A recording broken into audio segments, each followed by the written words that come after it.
Welcome back to the channel, where today, while we're still in the first week of April, I was inspired by the book talk girlies to make an end of the month recap video where I talk about everything I read this past March. I'm always trying to find ways to talk about series I'm into, and I hope that doing this regularly will help me get into more of a creative state as I get into different media so I can have things to talk about in videos like these. This month involves me reading a lot of different new manga series, but if this also becomes a regular video series, then I'll also be recapping shows or movies I've watched or games I played too. For the visual portion of this video, I'll be working on pages for Croquis and Candlelight. I felt it was only appropriate to draw my own manga while talking about all the manga I've read this past month.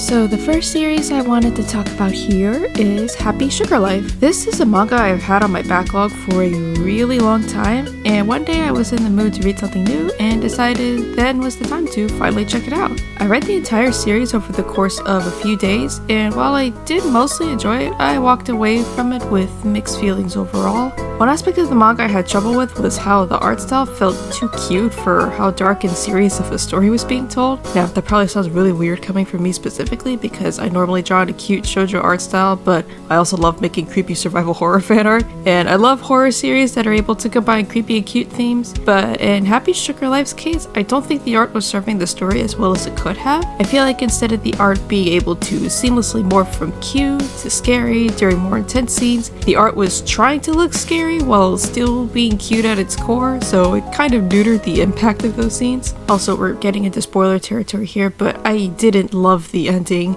After all the drama and stakes and twists and turns the plot and characters went through, it felt like a sort of cop-out, exit stage left, bury your gaze ending that most Yuri fans have come to expect. I guess it makes sense within the context of the story, but I don't know, it would have been really exciting to see what would have happened if Sato and Shiho had succeeded in running away and starting a new life together, and we get to see the connections they form with a new cast of characters who are unaware of their history, all while it becomes clear to them that the two of them can't outrun their past for good. Plus, Shiho's mom's backstory hit a little too close to home for me personally, so I don't see myself reading this manga for a second time. Even with those gripes, I still thought the manga was good overall, and I still enjoyed reading it. Shortly after finishing Happy Sugar Life, I went out on the weekend, which was where I found a copy of Magical Girl Dandelion in the wild for the first time. I've heard a lot of good things about this series, so I knew right away I had to read it now that I saw it on the shelves, and literally from the very first page I was like, yep, you're coming home with me. Other than the fact that it's a magical girl series, which you know is the genre I'll fall for pretty much all the time, I really like the world building with how magic and the lives of magical girls are woven into daily life, which kind of took me by surprise because normally I'm not a big fan of when series really try to make magical girls into a regimented, organized system, and with all the different designs and powers of the different fiends. Of course, Shade is the stand-up for me, and I love the unique and creative use of his powers, and this manga solved the problem I had with Happy Sugar Life's art style, where it managed to be really cute while also holding up to more intense scenes, which I also really appreciated. All of the characters are so expressive and dynamic, the special effects are so beautifully rendered, and yeah, I could stare at this artwork all day. I'm gonna be good and wait for the other volumes to officially come out in English before I continue reading, but oh man, I'm loving it so far, and I can't wait for volume 2, which coincidentally is going to street the day before my birthday.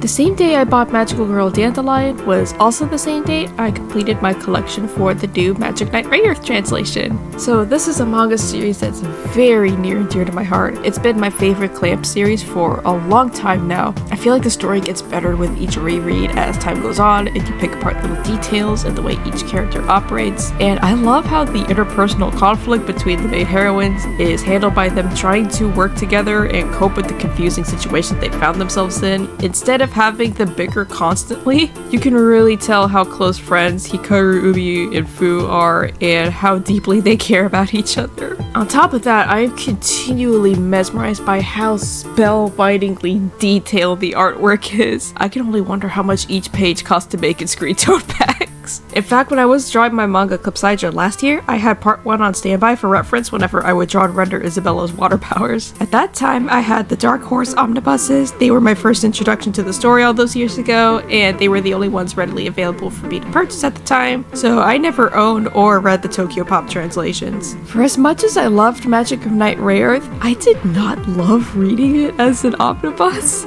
I can appreciate the convenience of having each arc of the story being contained in a single volume, but when that volume ends up as thick as a dictionary, it can be really hard to hold it comfortably without hurting your hands. Plus, when the spine is that thick, it can be more easily damaged, and it makes it harder to keep the book open. For this reason, I was really happy when Kodansha came out with individual paperbacks for this series, so I got those volumes and gave the omnibuses to my friend, and now I can enjoy this nostalgic classic without speedrunning arthritis. Physical comfort aside, I also preferred the reading experience for this new edition to the Dark Horse release for the updated translation. Now, I've never read the original Tokyopop translation, so I don't know anything about its quality or faithfulness compared to the other two English manga translations, but reading these scenes for the first time in the Kodansha translation that I was already very familiar with in the Dark Horse translation, I was kind of taken aback by how much slang was added in the Dark Horse version. It wasn't quite 4Kids dub level, but it was close. I don't know if it's exactly a good or a bad thing, but now I'm aware of it. I find the previous translation kind of distracting.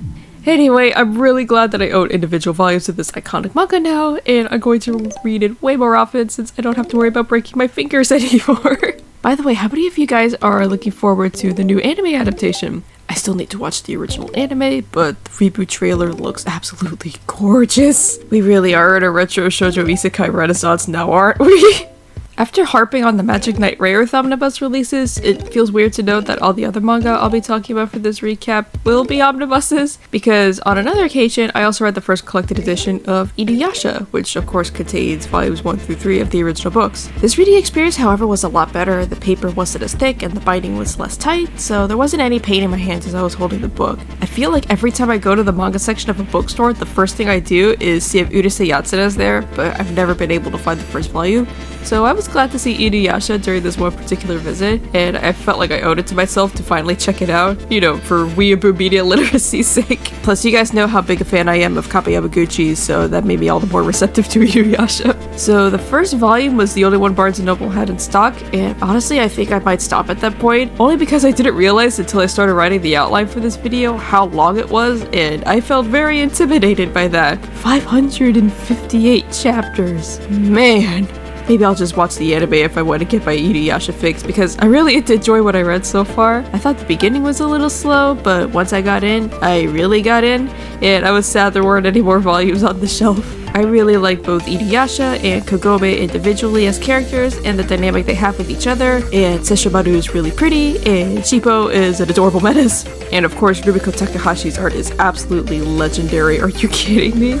Something interesting I took away from this, reading this manga as a comic artist myself, typically the art that inspires me the most is either very detailed or has really dynamic compositions, but in the case of this one omnibus I read, those adjectives wouldn't really align with Rumiko Takahashi's work, but I still find myself learning a lot from her art. Her manga doesn't need a lot of fancy effects or panel layouts to make them special, and I think that creates a really stable and comforting reading experience. On a broader scale, Rumiko Takahashi and Glamp, who I mentioned earlier, are both inspirational creators to me since so many of their big hits are in genres that are wildly different from each other, which is very reassuring to me as someone who likes to draw different genres and has a lot of anxiety about alienating my potential following because of it. Also, this is only tangentially related, but I thought it was kind of funny how lately I've been seeing multiple people online post about how that one monster in Resident Evil Requiem looks just like Dan from Clock Tower, and while I was reading Inuyasha, I was thinking the same thing about the Mask of Flash. Once I finished the first Inuyasha omnibus, I read books 1 and 2 of DN Angel New Edition. So I read a little bit of the Tokyopop version before, but I don't remember whether I dipped out at a certain point or caught up on where the story was at,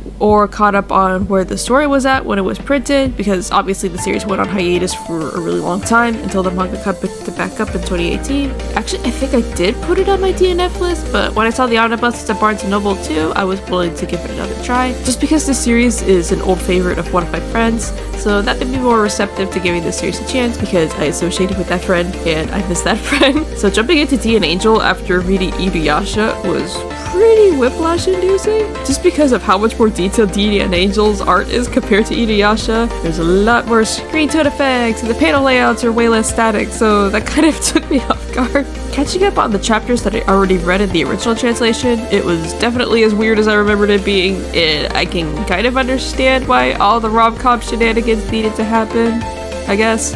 But for me, it kind of slowed down the main premise of the fantasy elements involving Daisuke and Dark, and for that matter, Dark's nature and history in general, which I was way more interested in seeing. And I'm glad that more focus is starting to be given to the world building, and it makes me eager to see where the story goes in the third omnibus and onward once they come out, but it does feel like it takes way too long for the plot to hit its stride. But hey, sometimes a silly, dumb junk food story is everything we need at any given moment, right?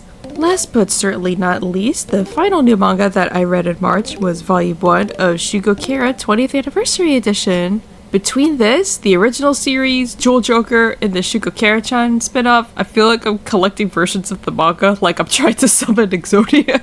Believe it or not, I was actually at war with myself for a really long time about whether or not I should get the 20th Anniversary Edition, because you have to understand the original 𝚢𝚘𝚎𝚑 manga was the first manga I ever collected, so it has a very special place in my heart, and getting this new version would have felt almost like a discard, especially since, like I said earlier, I destashed my Manga Knight Rayearth omnibuses in favor of the new Kodansha releases. In general, I'm not the type of person to double dip when a book or game I already own gets a new release, but the conflict came from me having quite a few gripes with 𝚢𝚘𝚎𝚑's original English translation, me already owning varying versions of other specific shoujo series, and my desire to use my purchasing power to show distributors in the West that yes, we do want to see more magical girl IPs get official releases outside of Japan. Eventually, I decided to accept my title of being a 𝚢𝚘𝚎𝚑 maximalist, and as luck would have it, my best friend decided to spoil me by getting this book for me as a gift. As someone who's read the original manga countless times, I definitely feel like the new translation reads more naturally, and it's interesting to look at how certain lines were handled in this version and compared to the original translation. It's clear that the original translation was more literal in places, while the new translation rewrites what's being said, while still keeping the original intention of what the character meant when they said that line. Specifically with Tadase's remark about Ikuto's cat trick, Nadeshiko's trash talk to Ikuto when he breaks the tart she and Amu were baking, and Nikaido's nickname for Amu. I appreciate how there was also an added effort to write different characters' dialogue so they could have a unique voice, particularly with Su, Kiseki, Pepe, Yoru, and Nadeshiko when she character changes, although I do think it's a little distracting to have the Guardian character's dialogue be written in a different font from the rest of the cast. I also prefer the original version's translation of the Kokoro no Tamago book as the heart's egg over the eggs in the heart, and translating Gozen as boss rather than his lordship, but that's probably just personal preference. Just to satisfy my own curiosity, I read the old and new translation side by side to pick apart all the differences between the two, and yeah, the difference in translation quality feels like night and day, even more than I remembered. I hope more of the egregious translation mistakes will be fixed here, such as pretty much all of Ikuto's character transformations being misspelled, and I'm feeling confident that these changes will occur. Something I remember in the original translation is that it was really bad about having text end up in the wrong speech bubbles, and I was pleased to see that the 20th Anniversary Edition fixed all these mistakes that have been made at this point in the release. In the second book alone, I was able to count 4 instances where this occurred. Speaking of book 2, there's a really bizarre detail in the front cover of the original English release that I noticed for the very first time when I was reading these volumes side by side. So obviously on the front covers for the standard release of the original manga, there's the black bar in the background that has a repeating symbol related to whatever guardian egg is appearing with Amu on that specific cover, but in the original English release of volume 2, for some inexplicable reason, the pattern has blue hearts instead of blue spades. This was fixed in the artwork as it was included in the 20th Anniversary Edition, but I want to know exactly how that mix-up happened. On that note, I really appreciate how the front covers of the original individual manga releases are used to separate the different sections of the omnibus. Can this be standard practice for all omnibuses going forward? Also, is it just me, or does the new translation and the dialogue flow added to the characters make Kukai extra adorable? To be fair, I've been growing to appreciate Kukai a lot more in recent years, and I think rereading his scenes in this new context kind of butted up right against that, but honestly, I think the way his lines are written in the new version gives him a little more personality and makes him even more lovable. He's so cute! He's so silly! Anyway, I'm so glad I ended up choosing to get the 20th Anniversary Edition after all. Reading through it reminded me of how impactful and special 𝚢𝚘𝚎𝚑 is to me, and it really made me fall in love with the story characters all over again. It's great having both versions together so I can choose which version I want to read based on how I'm feeling that day. If I'm feeling nostalgic, I can pick up the original translation, but if I want to read a more polished translation, then I can head for the 20th Anniversary Edition. Well, that about does it for my March 2026 reading recap. I hope you enjoyed seeing this shorter and more casual chatty kind of video from me. You guys know how important regular media consumption is for my art and creativity, and I'd be more than happy to make more videos like this. In any case, it's time for this video to shut down along with the events of this past March. Make sure to get boba cats and pats, snacks, and playtime before you log out, and head to the description of this video to find links for every other quarter of cyberspace I'm on. Funding for this channel was provided by my Patreon and Ko-fi members. If you enjoy my creations and want to see more from me, then consider joining for as low as $1 a month. Thanks for letting me chat with you, and until next time, what series have you been into lately?